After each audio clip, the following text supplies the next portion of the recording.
jurista Modesto Carvalhosa utilizou as redes sociais para se manifestar sobre o andamento do julgamento pelo Supremo Tribunal Federal da possibilidade de prisão após condenação por 2 instâncias do Judiciário. Carvalhosa aponta que, com a decisão que se desenha após o voto da ministra Rosa Weber, as condenações criminais servirão para libertar criminosos de todos os tipos. Carvalhosa resume: a decisão do STF será não apenas uma afronta à dignidade dos brasileiros, vítimas da corrupção e dos criminosos violentos, mas uma ameaça a toda a sociedade, que se verá nas mãos dos delinquentes, agora com direito de circular e agredir livremente no meio social. Ouça o texto do jurista Modesto Carvalhosa. O voto de Rosa Weber, declarando constitucional a prisão somente após esgotados todos os recursos até a última instância, voto esse que será acompanhado pelos demais garantistas do STF, revoga o Estado Democrático de Direito para instalar entre nós a República dos Bandidos. Rosa Weber confessa em seu voto que em nenhum país do mundo essa barbaridade é admitida. Serão soltos imediatamente 4.950 corruptos e criminosos comuns de alto coturno, dentre os quais Sérgio Cabral, condenado a 180 anos de prisão. Também Eduardo Cunha e uma centena de outros dos maiores assaltantes dos cofres públicos. E a partir de agora, as sentenças condenatórias servirão não mais para prender os criminosos, mas para soltá-los. Desse modo, se um estuprador assassino estiver preso preventivamente para proteger a sociedade de suas taras, será solto já na audiência que o condenar a 30 anos de prisão. A sentença condenatória revoga automaticamente a prisão preventiva ou qualquer outra medida cautelar que protegia as vítimas e a população. Insista-se: a sentença que condena o Facínora a 30 anos de prisão fechada servirá doravante para libertá-lo. Sairá solto do fórum para continuar estuprando a torto e a direito. Esse é o regime penal que os garantistas do STF vão instalar no país. Ao protegerem os corruptos e os criminosos de alto coturno, o nosso pretório excelso não tem outra maneira senão liberar todos os criminosos que já foram ou venham a ser condenados. Instala-se no país a plena liberdade dos atuais e futuros criminosos. A decisão do STF será não apenas uma afronta à dignidade dos brasileiros, vítimas da corrupção e dos criminosos violentos, mas uma ameaça a toda a sociedade que se verá nas mãos dos delinquentes, agora com direito de circular e agredir livremente no meio social. Antes do voto da ministra Rosa Weber, o jurista Modesto Carvalhosa tinha expressado esperança de que o Supremo Tribunal Federal tomasse uma decisão em favor da cidadania.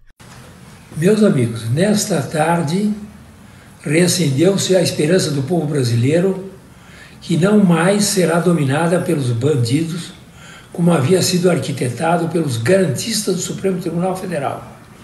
O brilhante voto do ministro Barroso, antecedido pelos votos consistentes do ministro Fachin e Alexandre de Moraes, nos dão a esperança de que os garantistas do Supremo Tribunal Federal não vão nos impor a República dos Bandidos como haviam projetado e que esperavam que isto ocorresse facilmente naquela casa.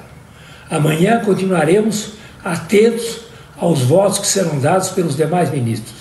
Até amanhã. Um grande abraço. Modesto Carvalhosa tinha alertado sobre a vontade popular.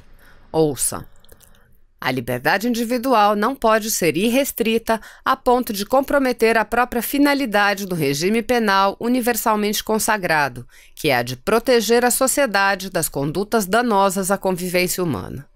E no Brasil, quem clama pela liberdade é o povo, vítima da violência, do desamparo e do abandono, permanentemente sujeito aos políticos corruptos, às organizações criminosas, às quadrilhas e aos criminosos violentos, o que nos tem levado, ao mesmo tempo, à indignação e ao toque de recolher espontâneo todas as noites. Se o STF admitir a prisão só após o trânsito em julgado, a liberdade dos cidadãos decentes estará oficialmente substituída pela liberdade dos bandidos. Não vamos aceitar essa inversão absoluta dos valores fundamentais da vida em sociedade.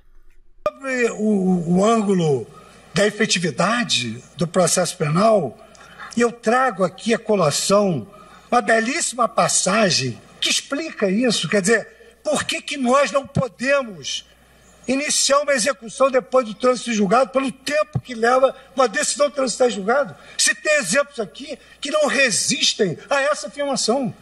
Como é que se poderia deixar aquela gente, e isso aqui é aplicar esse adjetivo, solta até o trânsito julgado, crimes bárbaros contra o ser humano, contra a administração pública? E aqui o ministro Francisco Rezec, que era também chamado o senhor das ideias e das palavras, no habeas corpus 71.026, ele afirmava: há países onde se pode conviver sem consequências desastrosas, com a tese segundo a qual a pessoa não deveria ser presa senão depois do trânsito julgado da decisão condenatória. São países onde o trânsito julgado ocorre com rapidez, porque não conhecem nada, absolutamente nada, semelhante à nossa espantosa e extravagante prodigalidade recursal. Habeas corpus 71.026.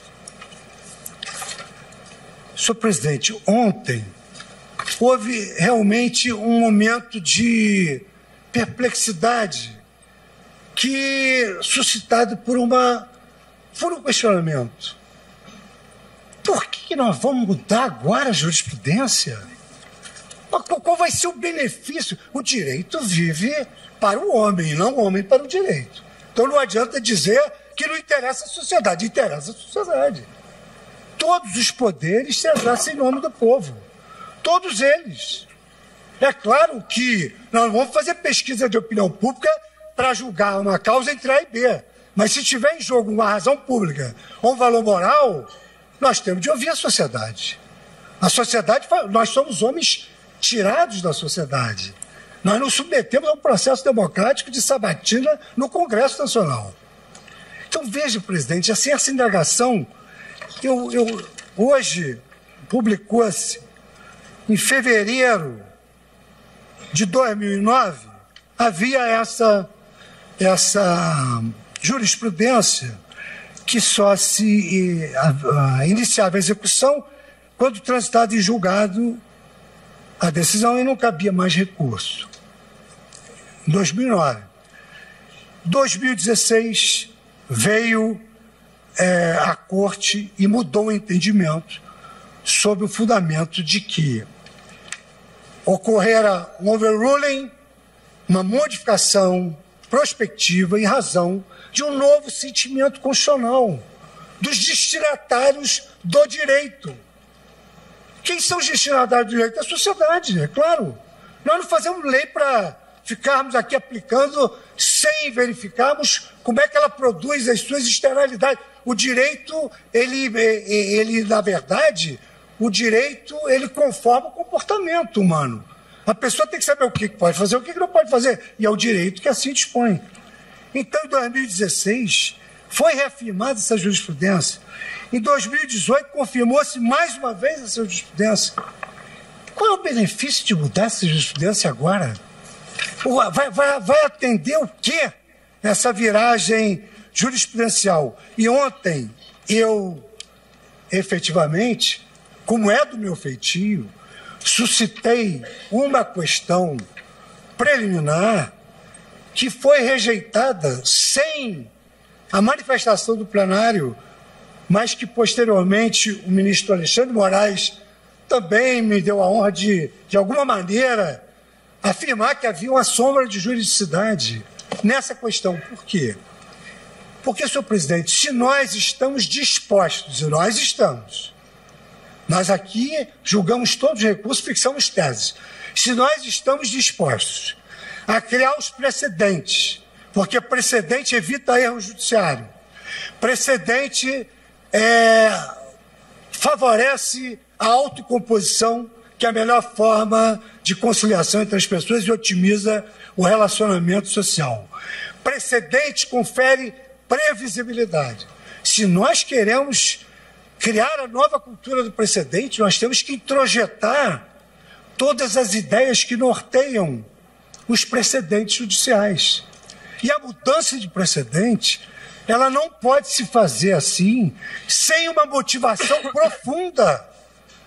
Nós estamos aqui desde 2016 dizendo essa regra salutar, ela evita a impunidade. E agora nós vamos mudar por quê?